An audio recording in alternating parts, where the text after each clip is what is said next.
뭐 영재원을 안 다니고 그 다음에 또 이제 뭐 수학에 큰 관심이 없는 학생들 같은 경우는 진짜 처음 보는 주제들인 거죠. 그럴 만한 주제들을 갖다 모아놓은 게 창의수학이라고 생각하시면 될 것 같습니다. 창의수학이 어떻게 보면 양날의 검인 게, 그래서 이제 KMO에서는 이제 잘 다루지는 않는데 영재학교 쪽 입시에서 다루는 것들이 있고 지금 아직 안 다뤄진 주제들도 좀 있어요. 그걸 잘 못했다라고 해도 티가 안 나거든요. 근데 또 이제 중요한 거는 꿈을 향해 님의 질문을 받도록 하겠습니다. 학생 나이는 15살이고 KMO는 1년 이하로 준비를 했고요. 영재학교를 목표로 하고 있고 수학 공부는 학원과 인강 통해서 하고 있습니다. 자, KMO를 제대로 하지 않은 중2인데 영재고 입시 대비 수학 공부를 어떻게 해야 할지 로드맵이 궁금합니다. 영대비 학원을 가게 되면 창의수학을 배우는 건가요? KMO랑 어떻게 다른지도 알려주라고 했는데요. 수학 공부 로드맵 자체는 사실 KMO를 제대로 하진 않았지만 영재학교 대비반을 보내면은요, 첫 번째로 이제 영재학교 이론이라고 이렇게 배우는데 영재학교 이론이 사실상 KMO 이론하고 똑같아요. 그래서 이제 KMO 이론하고 똑같기 때문에 뭐 정해기조, 기본적인 이론들을 배우는 거고요.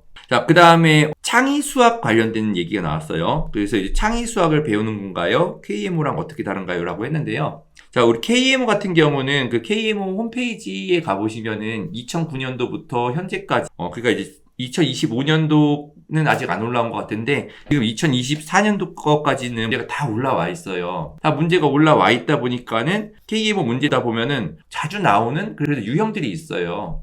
그러니까 KMO 문제가 4점, 5점, 6점으로 이렇게 이루어져 있는데 6점을 좀 제외하고 나면 이 KMO 문제들을 쭉 보다 보면은 그래도 공통적으로 좀 자주 나오는 유형들이 있기 때문에 그 유형들을 좀 이제 KMO 학원에서 분석을 해가지고 연습을 좀 시키는 거고요. 대신에 근데 이제 그 영재학교 같은 경우는 막 학교에서 그 시험 문제를 막 올리지는 않았어요.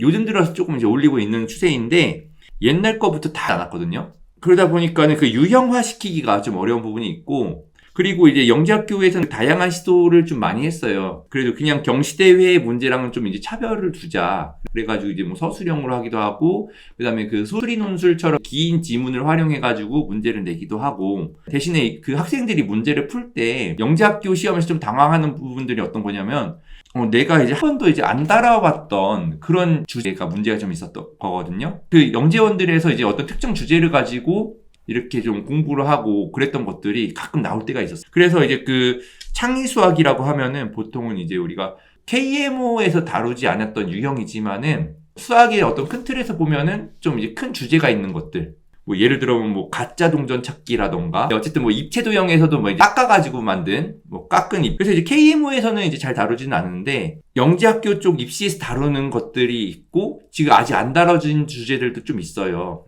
그런 것들을 갖다 모아가지고 우리가 보통 창의수학이라고 하거든요. 그러니까 이 창의수학이라고 해가지고 막 기발한 건 아니고 보통 기존에 좀 있어요. 기존에 좀 있는 것들인데 그걸 갖다 이제 KMO에서 하지 않다 보니까는 그럼 학교에서도 안 하고 KMO에서도 안 하면은 이제 뭐 영재원을 안 다니고 그 다음에 또 이제 뭐 수학에 큰 관심이 없는 학생들 같은 경우는 진짜 처음 보는 주제들인 거죠. 그럴 만한 주제들을 갖다 모아놓은 게 창의수학이라고 생각하시면 될 것 같습니다. 창의수랑 KMO랑 결은 비슷하다고 보여지는 건가요? 아, 결이 완전히 달라요. 가짜 동전 찾기 이런 거. KMO에서는 뭐 어떻게 문제를 막 낼 만한 것도 아니죠. 그러니까 뭐 수학적인 공식이 중요한 게 아니라 그러니까 그거 같은 경우 뭐 이제 수학 이제 분명히 그 공식화를 해놓긴 했어요. 가짜 동전 찾기 문제도 이제 공식화를 해놓기는 했지만은 사실 그게 아니어도 할 수 있는 거기 때문에 이런 거 이제 창의수학 같은 경우는 이제 뭐 한번 해봤냐 안 해봤냐 게임도 이제 한번 해본 친구들이 잘하고 이런 것처럼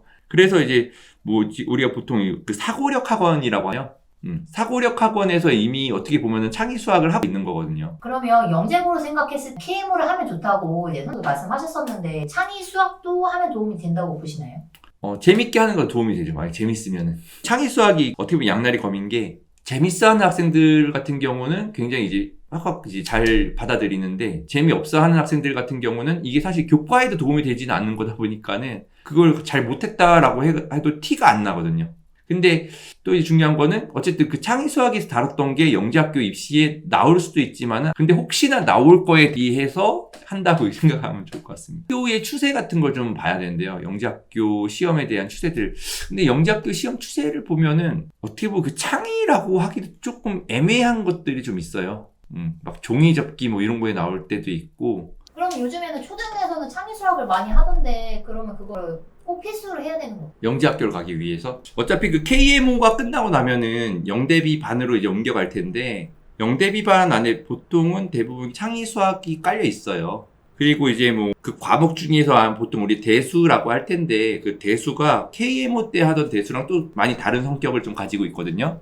그래서 그 대수 안에 사실 그 창의 수학이 관련된 내용이 어느 정도 이제 포함이 되어 있기도 하고 그다음에 웬만한 영대비 학원에는 그 창의 수학 관련된 것이 이제 있기 때문에 뭐 굳이 뭐 다시 더 찾아서 해야 된다, 창의 수학을 더 해야 되지는 않을 것 같습니다.